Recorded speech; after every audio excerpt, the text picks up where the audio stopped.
ஆனா விஜய் அவரு சேலத்துல அனுமதி கேட்கிறாருல்ல சார், மறுபடியும் நான் பிரச்சாரத்துக்கு போறேன் அப்படின்னு. அவர் ஏதோ தனிச்சு போட்டியிடுற மாதிரி தானே தெரியுது. இல்ல நேத்து செல்வ பெருந்தகை கூட தெளிவுபடுத்திட்டாரு. இந்த கூட்டணிங்கிறதுலாம் நாங்க திமுகவோட தான் இருப்போம், நாங்க வந்து வெளியே எங்கேயும் போக மாட்டோம்னு செல்வ பெருந்தகைன்னு சொல்றாரு. உதயநிதியுமே அதை வழிமொழிகிறாரு. உதயநிதி திமுக தானே இருக்காரு, அவர் காங்கிரஸ்ல இல்லை.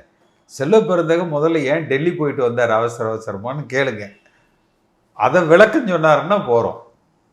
ஏன் ஜோதிமணி திமுக அரசாங்கத்துக்கு எதிராக போராடுறாங்க? ஏன் ஜோதிமணி அதிமுகவில் முன்னாள் அமைச்சர் விஜயபாஸ்கரோடு இணைந்து கரூரில் திமுகவுக்கு எதிராக போராட்டம் நடத்துகிறாங்க? இதுக்கு விடை கண்டுபிடிங்க.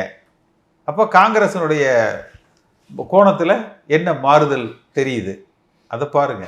அப்போ கிட்டத்தட்ட விஜய் அதிமுக கூட்டணி பேச்சுவார்த்தைங்கிறது முடிந்தது அப்படிங்கிற மாதிரி உங்க பார்வை? விஜய் தேவையில்லை. விஜய் இல்லாமலே ஆளுகிற வாய்ப்பை அதிமுக பெற்றுவிடும்.